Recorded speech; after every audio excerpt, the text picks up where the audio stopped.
This is a production of PBS Charlotte.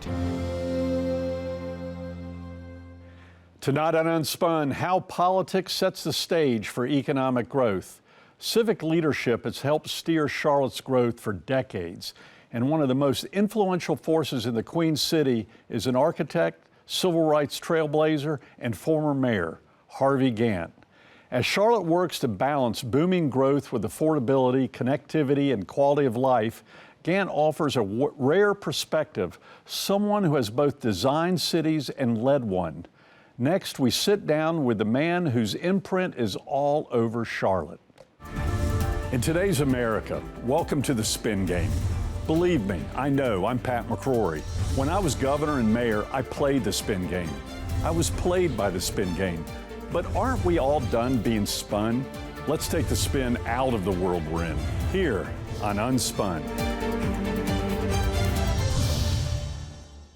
Hi, I'm Pat McCrory. Tonight, in this special edition of Unspun, Pioneers in Politics and Business, we talk with Harvey Gantt about Charlotte's evolution and, most importantly, about the choices that shape its future. Every town struggles with the same questions: how we plan our neighborhoods, how we invest in infrastructure, how we grow without losing what makes a city special. And for more than a generation, Harvey Gantt has been part of those conversations. Mayor, it's an honor to have you on this show. Well, thank you, Mayor. I'm delighted to be here. You really make me sound like a hero of some type. Well, you are a hero. You are a civil rights hero, you're a political hero, and you've also done some incredible things in business. And one of the reasons we wanted you on this show, and we're having other pioneers in politics and business, is, as you know, we've got about 100 to 200 people move into this region every week.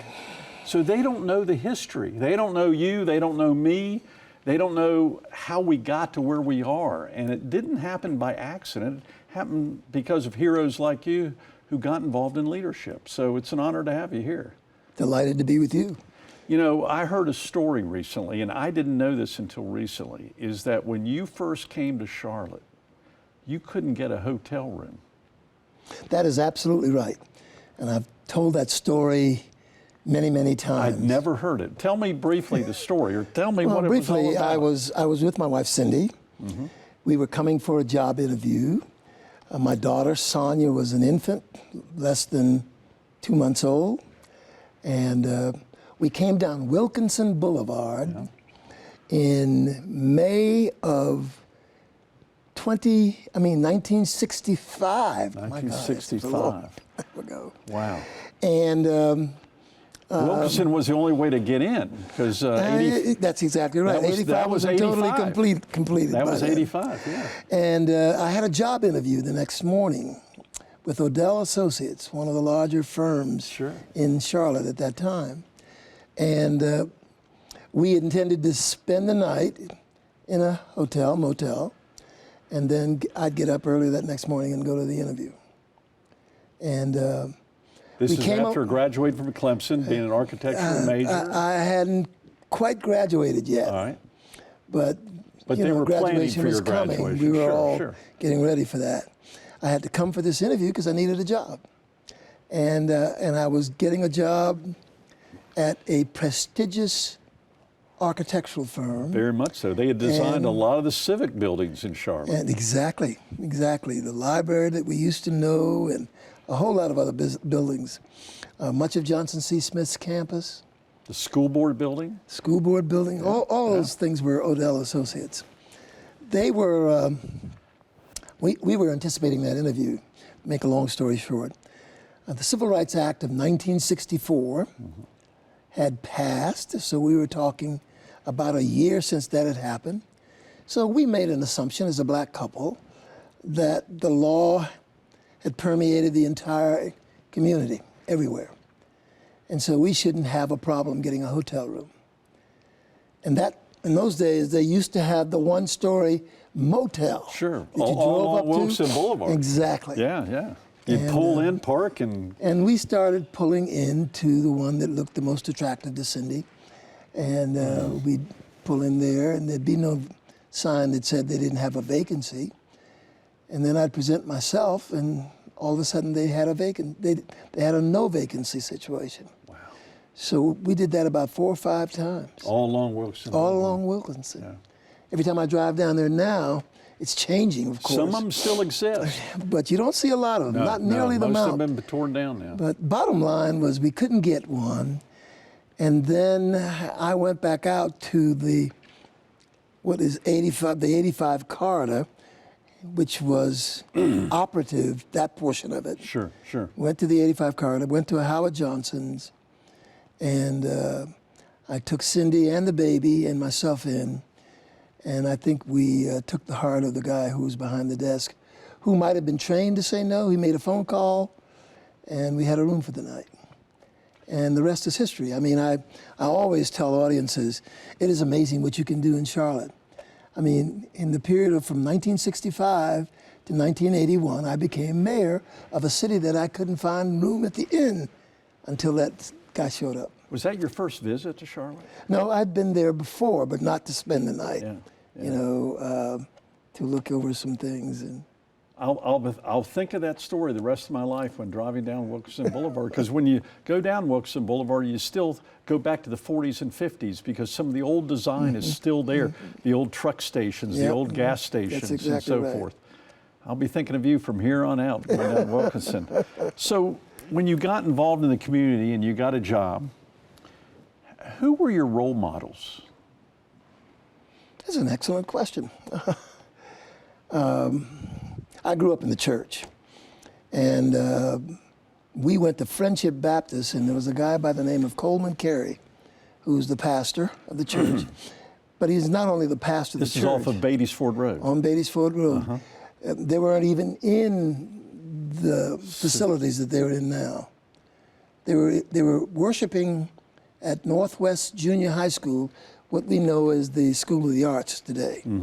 And they were there because of urban renewal, another element. Sure. The that old moved out. the LBJ Urban Renewal.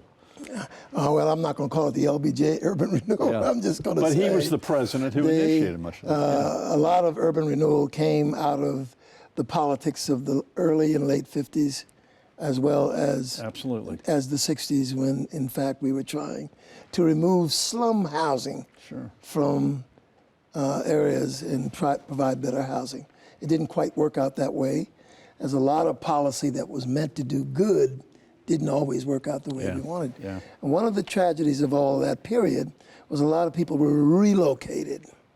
And they were relocated along the Beatty's Ford Road corridor. And the churches fell into eminent domain also, and they were taken out. So Friendship, under Coleman Carey, temporarily moved to the Northwest Junior High School on a lease that was 2 or 3 years. They had to get out of there and find their own church, and they ultimately built the physical plant that we have now. But I got to admire Coleman Carey for his leadership, his spiritual leadership of that church, but his involvement in the school board and community involvement, and stressing the fact that you can't live in a community and hope that it's going to be better unless you actually find a way to participate. And he did. And that was a big deal then for an Yeah. African American to get elected to the Mecklenburg School Board. Well, that's exactly right. Yeah. That's exactly right.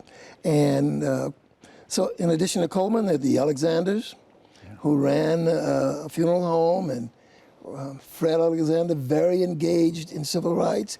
And long before I haven't had any aspiration there for going to the city council, Fred and I used to have these fireside chats over the period of time, just talking about what was going on in the city.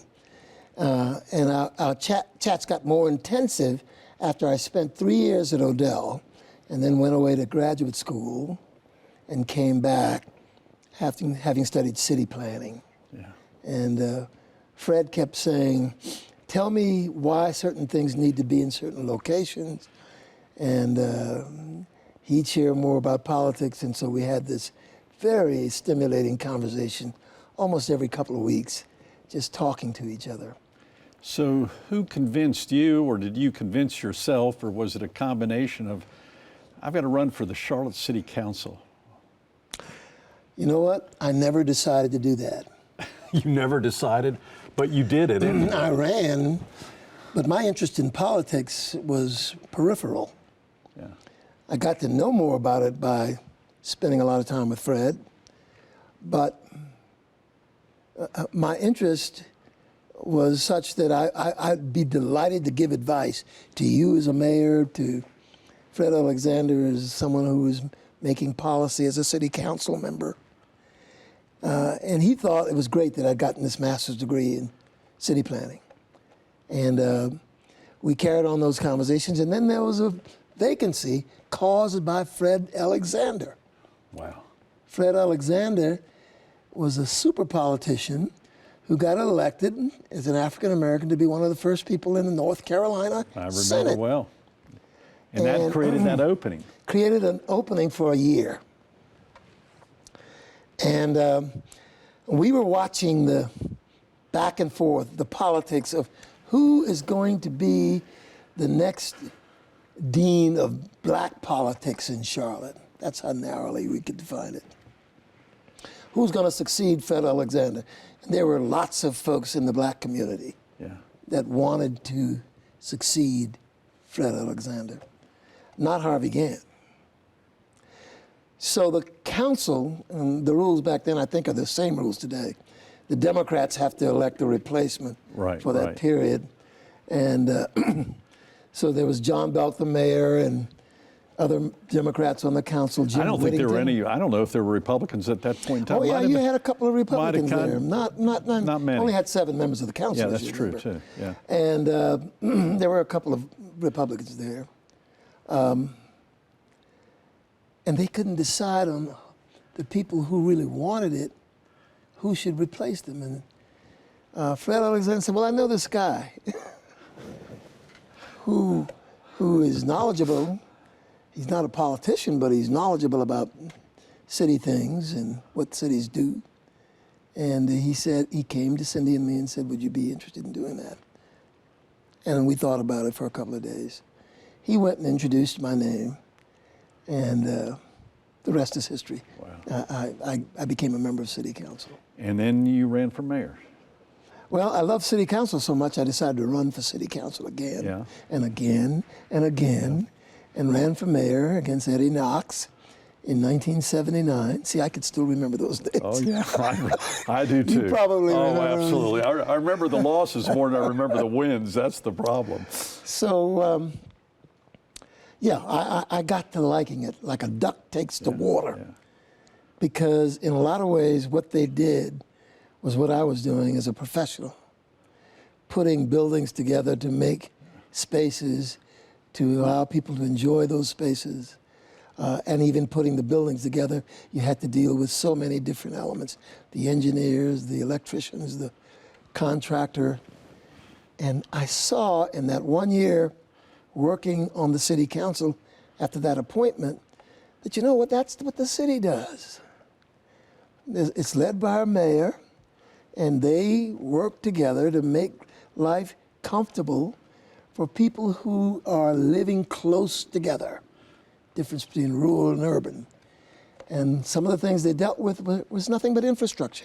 Streets and roads and I love security that part. and protection and safety and And the airport. and the airports and all of that stuff was right up my alley. I just thought it's wonderful. And that I was trying to make a decision whether it was taking too much time. I was running an architectural practice with Jeff Huberman, and there was a question as to whether I'd have the time to do it. Yeah. But we found the time. Yeah. Running for mayor, I guess, was another big decision for you. I mean, Eddie Knox is, of course, became mayor, but you're never a person to give up. You keep fighting. You are a fighter. I don't know why you'd say that, but No, well, because history shows it. You've been a fighter all your life. And you don't take no for an answer. well, sometimes you should take the no for an answer. But when it I've got came lots of people that say to that. trying to run for office, even after one defeat, you'd try again, as I have done. As you've done, successfully most times. And it's tough. It's tough to run Well, again. if there's something in your gut that says, I really need to try this again, or I really think I'm qualified to do this, I really think I might have a vision for what might need to happen, I want to lead, I want to bring people along, I loved working with the city council members. Yeah, I do too. Mayors have to be able to do that, and most importantly, they have to be able to, today, be able to count to at least 7 or 8 votes. Back then, it was 4 or 5 votes that you needed. Some of those people that you work with, Belva Woolen and others, became role models for me and mentors for me. Great Republicans. Next decade later. Great Republicans. No doubt about it. No Great doubt about it. A Republicans. wonderful human being. Richard Vinroot. Oh, yeah. Oh, they were all- Richard, of course. They were all. We all were fantastic. friends, in fact. We all had disagreements, but I enjoyed their company then, and I enjoy the company now. So, Sometimes nostalgia can be very damning in a sense because you remember it better than it used to be, than it actually was. But I can honestly say, in the time that I've served in Charlotte in city government, we disagreed on a lot of things, but we could go out and have the proverbial beer afterwards exactly. and say, yep, I didn't agree with you. I think you made the bad decision. But, And me and Ella Scarborough and Al Rousseau would do the same thing. I respect you as a member of this body, elected by the folks, and that respect is going to remain. So let's talk about some of the issues you had to deal with as mayor and compare them to some of the issues of today. Because I talked to a lot of current politicians say, oh, we have all new issues. They're nothing like it was in the past. What are the issues that you had to deal with as mayor that our city is still dealing with today? And maybe are there other issues that we didn't have to worry about, both you and me?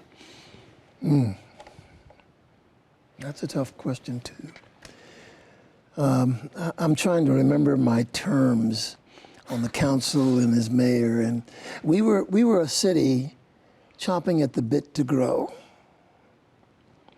I had the benefit of working in an architectural firm that was doing the master plan for downtown. One of the things that we had created in that master plan, where I was working with a lot more experienced architects than myself, but my boss gave me the opportunity to use my planning background to be a part of that team. And we were talking about building a city that had a variety of different opportunities for housing, obviously business and retail and all that stuff, but housing was the big thing. And then but we thought it was also the greatest place in the world to have all the big ticket, what I call big ticket spaces. That's where you should have the stadium. That's where you should have the arenas. That's where you should have the symphony hall. And those ought to be right at the core. The convention center. The convention center. All of that should be there, selling that idea. We showed renderings of high-rise housing in downtown, and people didn't think that was great. And people thought that was crazy. People would never come, they would never leave Myers Park or other places to come live downtown. So planning the core of the city was an issue. But let me talk about some others. And I give a lot of credit to John Belk and the others who thought the airport was the very important thing that we needed to do. Should we build a second runway? We got beat up a lot by that. People didn't want to spend the money, or we thought they didn't. Yeah. There was a 10,000-foot runway we had. We wanted to build a parallel runway. Bottom line is that mayor and that council took a lot of heat, but we decided to do it. Third point is, if the Charlotte was going to grow, it was going to suffocate on all the growth going to southeast Charlotte. Yeah. And this is where I lost favor with a lot of developers in the community. Because as mayor, and prior to being mayor, as mayor pro tem, I was pushing the idea, Mayor, of let's not allow southeast Charlotte to be overrun by growth. We weren't growing at 150 people a day back then, but we were still growing. And what we did was took advantage of federal loans and grants to build sewer lines in the northwest part of the county. Which is not a vote getter, but it's the smartest not. long-term thing you ever did. And you had which to sell- Atlanta didn't do that for many years. Yep, and we built those, and the results speak for itself in terms of those kinds of. The last point I want to make, though, before you get. You don't build these facilities without bonds, which the citizens have to support, without the property tax, and you don't want to increase that too fast, or you won't be in office not very long. So I kept talking about other sources of revenue, which is not something politicians like to talk about. Okay. Yeah, I've learned that mistake.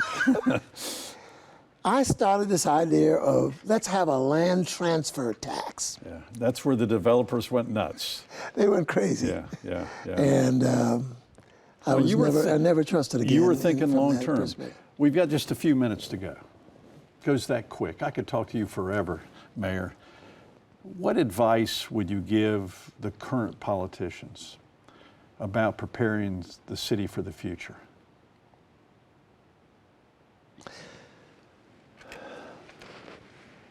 They've got we've got a wonderful city. I said that 30 years ago, and I'm saying that today. It can be better. It always can be better. It is going to be larger. We have to deal with some of the basics that will occur as the city gets bigger. Safety becomes a bigger issue than it was when I was mayor. You know, we're talking 350,000 people when I was there. Today, what? We're pushing up against a million people. Safety becomes very important. Transportation, as we just passed this bond referendum, 48% of the citizens didn't agree with it, but 52% did let it go, let it pass. Transportation is huge if we're not going to suffocate on bad air, crowded streets. If we're going to continue to attract businesses, good businesses, paying decent wages, we have to keep looking at the quality of life. What I object to a little bit is that there is perhaps too much selfishness in the city right now. There's not, in my opinion, enough pulling together.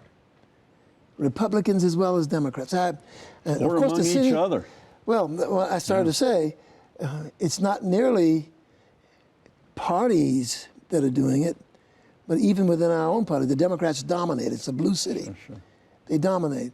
But we got to find a way to trust each other more, to deal with quality of life issues beyond the pettiness of some of the stuff that I see.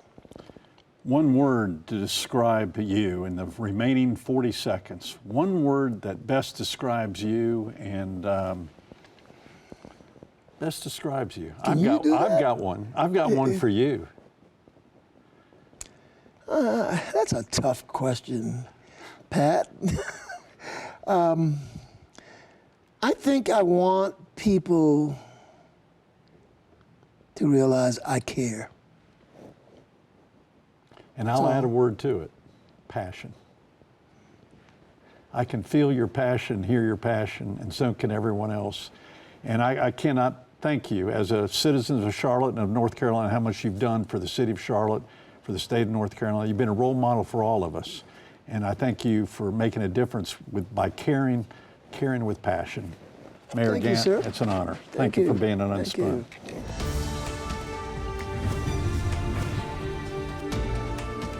Harvey Gantt is rightfully celebrated for his courage in the civil rights movement, in business, and as Charlotte's first African-American mayor.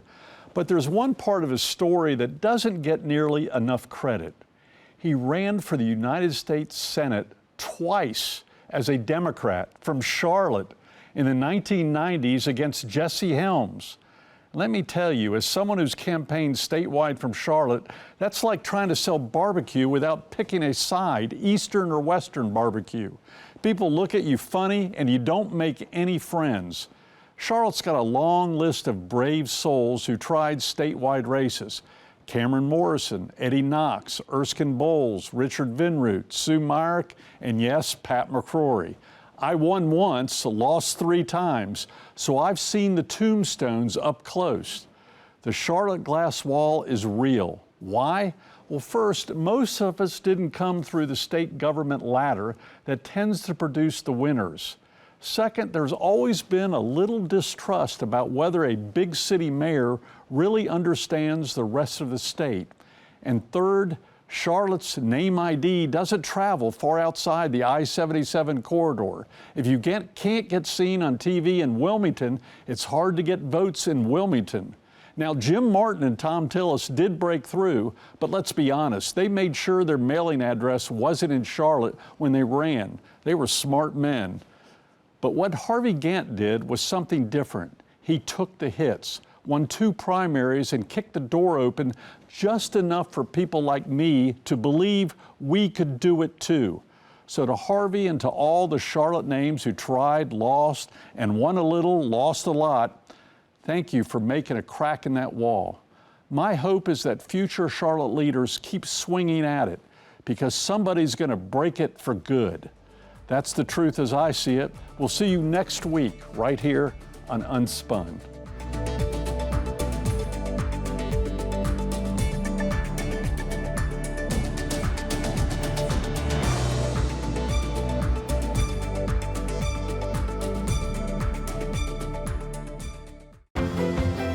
A production of PBS Charlotte.